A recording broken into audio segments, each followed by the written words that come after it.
Assalamualaikum warahmatullahi wabarakatuh. Kami dari kelompok 10 akan menjelaskan tentang perdagangan luar negeri, proteksi, dan globalisasi untuk memenuhi tugas mata kuliah Ekonomi Makro. Dosen pengampu Pak Asyarul Rahim, SE, SH. Perkenalkan, nama saya Muhammad Anang Ma'ruf, NIM 1961303, Program Studi Manajemen KP2 2019. Nama saya Nani Aminat Surya.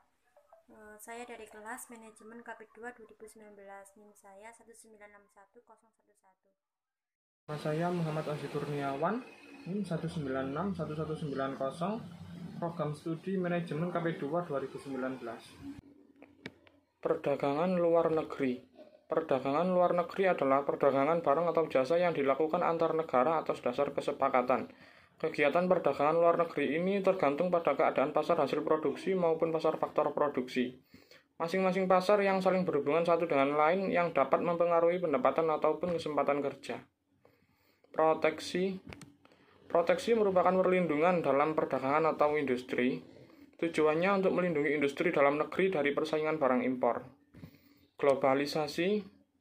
Globalisasi adalah suatu konsep yang sering dinyatakan orang pada masa ini, tetapi yang menyatakan dan membahasnya mempunyai pengertian yang berbeda mengenai konsep tersebut.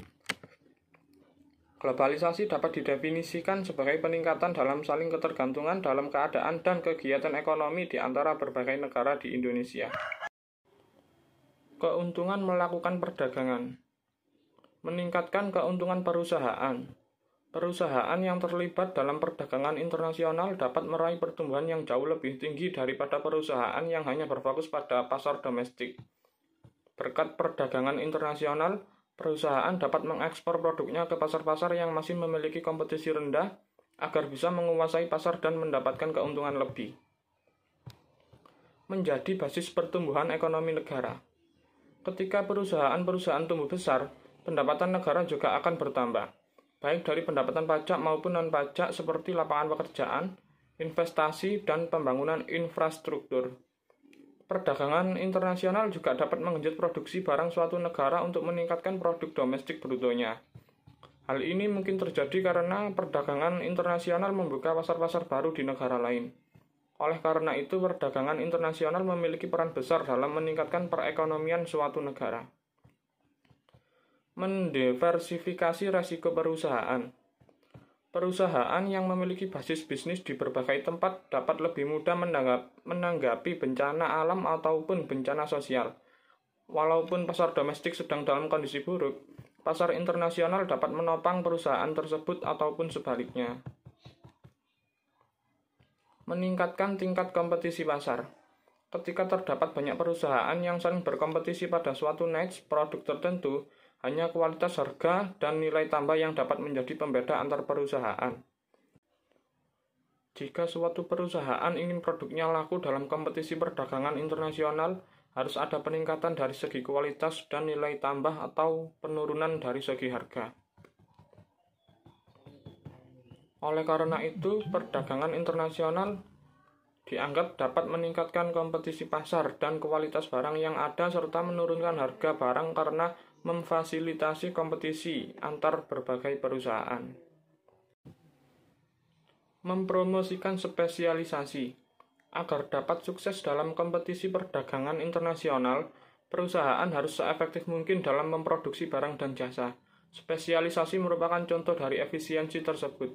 Suatu negara akan lebih efisien dalam memproduksi barang tertentu. Perdagangan internasional memberikan keleluasaan negara untuk mengimpor barang-barang yang tidak dapat diproduksi dengan efisien dan mengekspor barang yang dapat diproduksi dengan efisien. Meningkatkan ketersediaan barang. Seperti yang dijelaskan di atas, suatu negara tidak mungkin dapat memproduksi semua jenis barang secara efisien.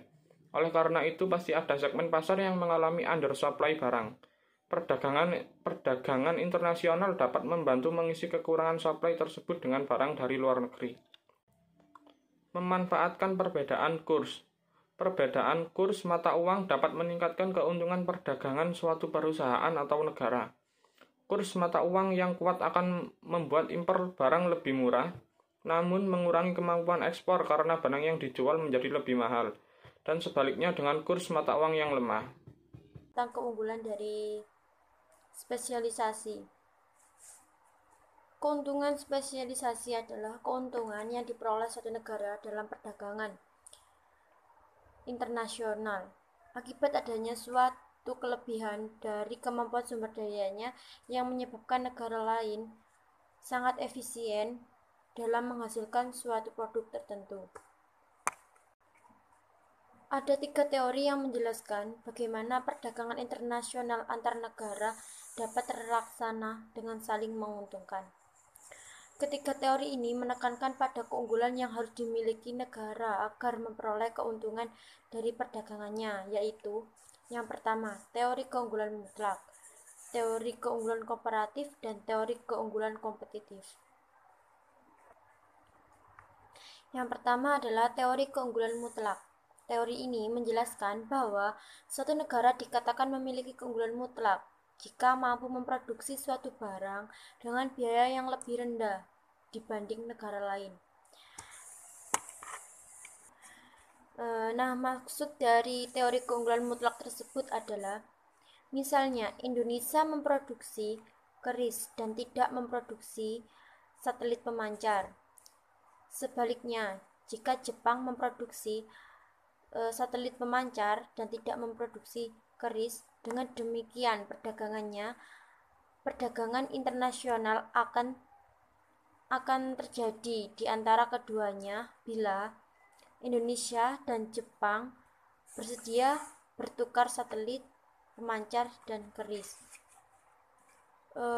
Keunggulan mutlak didasarkan oleh beberapa asumsi. Yang pertama adalah faktor produksi yang digunakan hanya tenaga kerja saja. Yang kedua, kualitas barang yang diproduksi kedua negara itu sama. Yang ketiga, pertukaran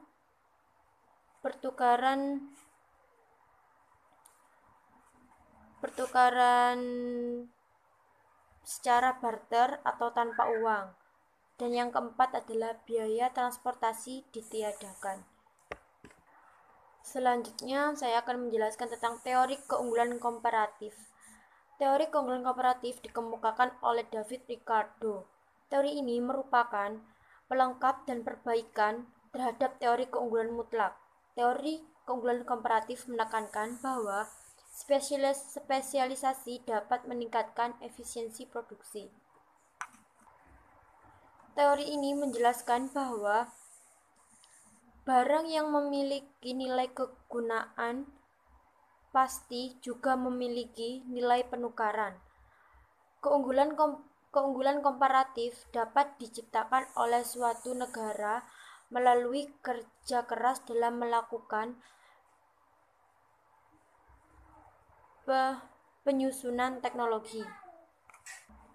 Dan yang ketiga adalah teori keunggulan kompetitif. Teori keunggulan kompetitif adalah teori yang diperoleh suatu negara dibandingkan dengan negara lainnya karena kemampuan negara tersebut dalam memberikan pelayanan produk dan jasa sesuai kebutuhan pasar. Teori keunggulan kompetitif bisa dikatakan sebagai keunggulan bersaing. Keunggulan kompetitif adalah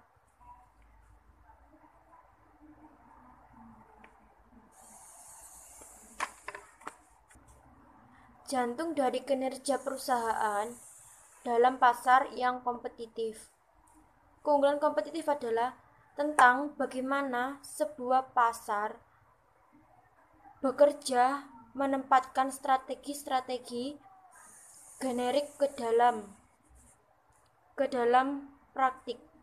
Definisi dari keunggulan kompetitif adalah apapun yang perusahaan lakukan lebih baik dibandingkan dengan perusahaan saingan. Jadi penjelasannya adalah untuk dapat bersaing di pasar internasional, tentunya kita harus memiliki keunggulan mutlak dan keunggulan komparatif atas produksi dan jasa yang kita hasilkan.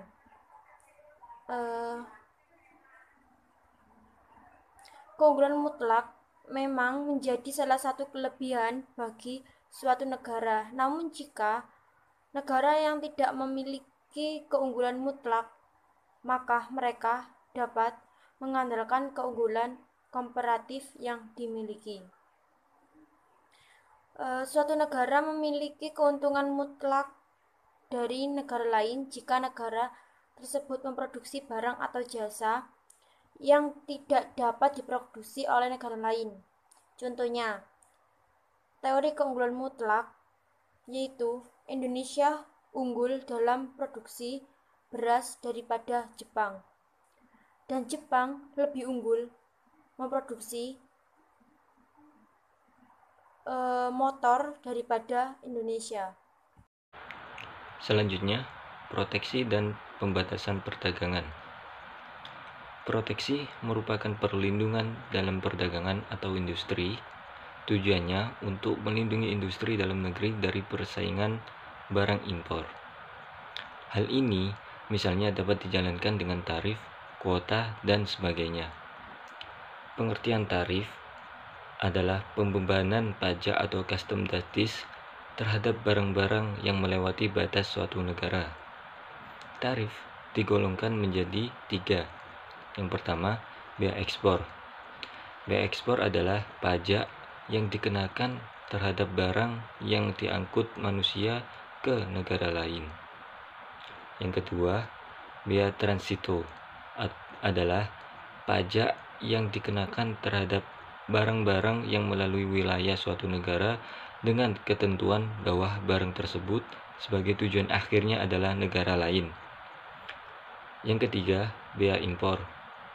Bea impor adalah pajak yang dikenakan terhadap barang-barang yang masuk dalam custom area suatu negara dengan ketentuan bahwa negara tersebut sebagai tujuan akhir. Proteksi bisa berbentuk yang pertama, pengenaan tarif. Pengertian tarif adalah pembebanan pajak atau custom duties terhadap barang-barang yang melewati suatu negara. Yang kedua, kuota. Kuota adalah pembatasan jumlah fisik terhadap barang yang masuk, kuota impor, dan keluar, kuota ekspor. Yang ketiga, pelarangan impor. Seandainya suatu negara melarang impor barang A, maka industri dalam negeri yang memproduksi atau merakit barang A akan memperoleh proteksi. Dalam hal ini, proteksi bersifat mutlak bagi industri barang A dalam negeri. Yang keempat, subsidi. Dengan adanya subsidi, produsen dalam negeri bisa menjual barangnya lebih murah, sehingga bisa bersaing dengan barang impor. Subsidi yang diberikan bisa dalam berbagai bentuk. Misalnya, yang pertama, subsidi langsung berupa sejumlah uang tertentu. Yang kedua, subsidi per unit produksi. Faktor-faktor yang mendorong proteksi. Dalam perdagangan luar negeri, konsep proteksi berarti usaha-usaha pemerintah yang membatasi atau mengurangi jumlah barang-barang yang diimpor dari negara-negara lain dengan tujuan untuk mencapai beberapa tujuan tertentu yang penting, artinya dalam pembangunan negara dan kemakmuran perekonomian negara. Ada beberapa tujuan penting dari proteksi. Yang pertama, mengatasi masalah deflasi dan pengangguran. Kedua, mendorong perkembangan industri baru. Ketiga, mendiversifikasikan perekonomian. Keempat, menghindari kemerosotan industri-industri tertentu. Kelima, memperbaiki neraca pembayaran. Keenam, menghindari neraca pembayaran. 7, menghindari dumping. 8, menambah pendapatan pemerintah. Selanjutnya, materi globalisasi dan pertumbuhan ekonomi. Globalisasi berasal dari kata global yang artinya meliputi seluruh dunia atau secara keseluruhan. Menurut Kamus Besar Bahasa Indonesia, globalisasi adalah proses masuknya ke ruang lingkup dunia. Dalam globalisasi, peristiwa di satu negara akan mempengaruhi seluruh penjuru dunia. Globalisasi ditandai dengan munculnya perusahaan asing yang beroperasi di dalam negeri. Perusahaan tersebut dikenal dengan perusahaan multinasional. Contoh, perusahaan multinasional adalah Freeport dari Amerika, terus ada British Petroleum dari Inggris, yakni perusahaan asing yang bergerak di bidang perminyakan.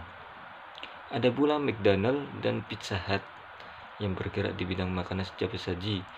Jadi, globalisasi ekonomi yaitu perkembangan perdagangan yang lainnya yang semakin tahun semakin meningkat, sehingga jarak antara setiap negara terasa amat dekat karena adanya faktor kerjasama yang terjalin antara setiap negara, sehingga dalam hubungan tersebut mendatangkan akibat negatif dan positif dalam globalisasi ekonomi.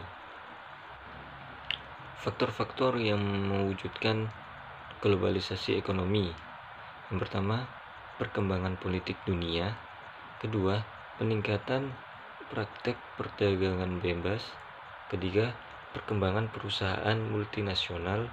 Keempat, perkembangan investasi portofolio di pasaran luar negeri.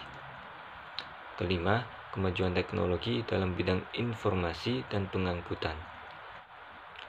Faktor-faktor yang mempengaruhi perekonomian.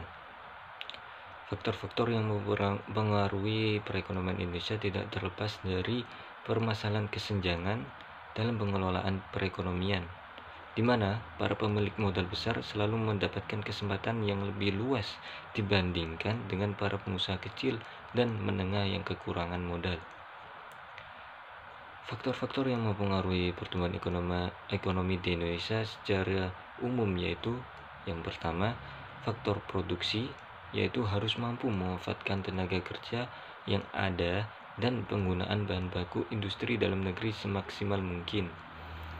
Kedua, faktor investasi, yaitu dengan membuat kebijakan investasi yang tidak rumit dan berpihak pada pasar.